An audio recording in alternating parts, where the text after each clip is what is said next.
Welcome back, guys. Today we're going to ask that question. Will Solana fold? Will Solana crumble from this FTX bankruptcy? Because recently, with the liquidity crisis that caused FTX, FTX US, and Alameda to fold, to file for bankruptcy, will that cause Solana to fold as well? Because we know that SBF was really close to Solana, maybe that parasite of Solana. And for those of us holding Solana, we want to know, is this thing going to zero? Is it going to be like a Terra Luna? The quick answer to that is no. I don't think so, but that's just my opinion. If you want the arguments to that, that's going to be in the rest of this video. But before we get to that, make sure to smash that like and subscribe button.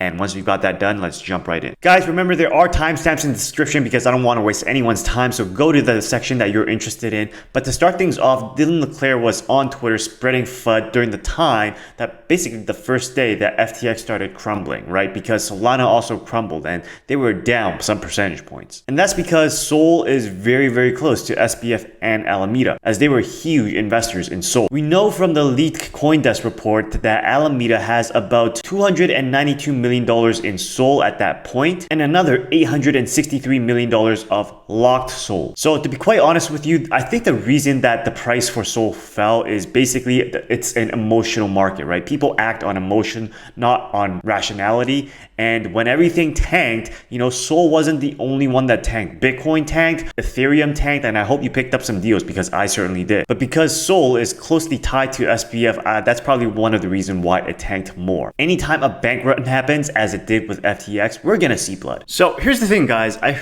read on Twitter that Raoul Pal is also looking at Solana, and he's looking to buy in. And you won't believe this. He's looking to buy in around $2 to $3. And I agree with him. And we're going to take a look at the charts later, do some technical analysis to see why he has a target price of $2 to $3. To be quite honest, guys, even though FTX went bankrupt, I don't think full capitulation has happened yet. I don't think that we're still at the bottom, believe it or not. And I rarely agree with Bitboy, but what he says is correct. There is an ecosystem in Solana. There's NFTs, there's users, there's projects, and they have a huge developer community despite the problems they've seen the last couple of months. And to be realistic, guys, there are no projects in existence that grows without problems, because it needs to have problems for it to be a normal project, right? I mean, think about how long it took Ethereum to implement proof of stake. That's what you're thinking about. There's gonna be problems. You can't escape from that. People are too critical of things that have problems in them. I mean, that's how we innovate. That's how we improve on things. The main fact that I want to get across is that Sam Bankman Fried does not represent the face of Solana. Now that he's gone, Solana can go back to another one of those projects without all the VC backing. But now they have a lot more to prove because all that hype that was around Solana, it just backfired on them. So I just want to go through some notable mentions. This one thread that Solana made to add confidence when all this was going down really gave me confidence. I mean, their validator network, 3,600 plus nodes, 2,100 plus validators, through 230 unique data centers in 33 countries. I mean, like, that's something to brag about. They also have 11.5 million active accounts on October 2022 with 22.4 million at its peak, and the active fee payers is 1.7 million with 2.7 million at its peak. So there are users, there are a community, there are people there, which is what matters. And for those that are not developers, last year, December 21, they had about 7,000 GitHub developer repos. So developer repos are basically, you could see them as projects. They more than doubled that this year at 20,000, and we're not even in December yet. Aside from that, what's really important is to look at TVL. Now, I know when you look at TVL in US dollars, it's very scary. I mean, like last year they were at 8.2 billion and now they're just at 964 million. What happened? Well, what happened was the Solana price fell because we're in a bear market, and we also saw a lot of exchanges like Celsius, Voyager, and now FTX capitulate, right? But what you really need to look at is TVL in Sol. They had 41 million in Sol last year and 30 million in Sol this year. So there's just a difference of 11 million, not that big of a deal. That tells me that people still believes in this project. Last but not least, Google Cloud is running a block producing validator on Solana and will bring blockchain node engine to Solana chain next year. And Solana NFTs are supported on Instagram and Facebook now. Another thing that I'm excited about is Solana Mobile. That's going to bring some huge use cases. Now, Sega, as they call it, is going to be the world's first crypto phone with SMS. And what this is going to do is that it's going to allow people to not use Apple as a way to release their apps, right? Because they're going to be enabling a Solana dApp store, which is kind of like the Apple App Store, except there's going to be no fees. And it's going to be crypto friendly. If you have heard of Apple trying to tax NFT transactions to a high of 30%, yeah, that's crazy. That's robbery because Apple is literally doing nothing, and a lot of people don't agree with that. So this is going to be a huge win for crypto. Sega will launch in 2023 for a whopping $1,000. So it's quite expensive, but in the direction it's going, it's something that I support. Last but not least, if you guys have any Helium or are interested in Helium, own Helium, then check out my video here. But Helium recently moved a lot of things to Solana to really offload and leverage the Solana blockchain, and they're offering new Sega owners in the US a 30-day free subscription. I mean, like, it's nothing, but you know, it's better than nothing, right? In addition to that, Ledger will also make it easy for users to move their tokens between hot wallets, which is the wallets on your phone because your phone is connected to your internet, and cold wallets, for example, Ledger. So basically what I'm saying is there's too much innovation happening on Solana right now for them to just fold because of FTX. With that said,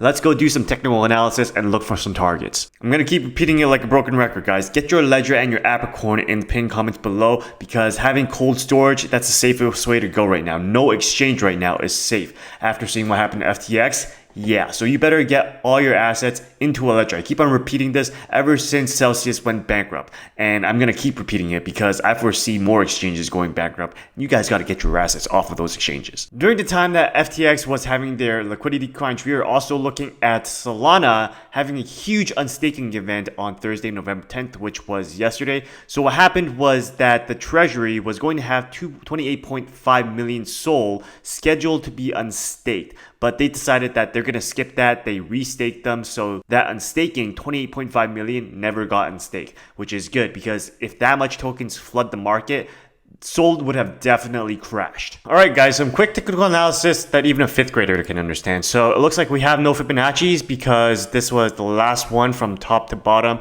and the price is way below that. So basically what we're looking at is support resistance, right? What we look for is basically consolidation. Now I'm on the weekly chart here. So basically we had like 1, 2, 3, 4, 5, around 5 weeks where SOL was hovering around this price in the past, right? Remember, price has history. They have memory, right? So they remember where they were at last. So that's why when SOL tanked due to all this debacle with FTX, they really only went down to a bottom of around here, which is kind of in this range, you know? So that goes to show that price has memory. Where is the next point that price has memory? If they break this price memory, if they break this zone, this consolidation that happened in the past, they're gonna tank even lower. And when we see big green candles like this going all the way up, just like non-stop bullish momentum, that is bad because just as easy as it can go up, just as easy it can fall down. So if it breaks this level of consolidation here, then we're just gonna fall all the way down to around 340, which is what we see as the next point that has some consolidation. I mean, we have 1, 2, 3, 4, 5, 6-ish weeks, and then again 7, 1, 2, 3, 4 when it was going all the way up. So 340 is another point of interest, a price interest, where I am looking to get some more SOL token. So if that breaks, then we're looking at 219 just for the same reasons, right? We have 1, 2, 3, 4, 5, 6 weeks of basically hovering around this price zone, and I foresee this as another support zone. If it breaks that, then we're goners. We're looking at $1. But basically $2, $2.20, we're just gonna round it to $2 to $3, is also the same price range as I said that Raoul Pal is looking to buy into SOL. Remember guys, none of that was financial advice. You're just listening to some naive YouTuber that made some right calls on Voyager, FTX, and Cardano going to a specific price. So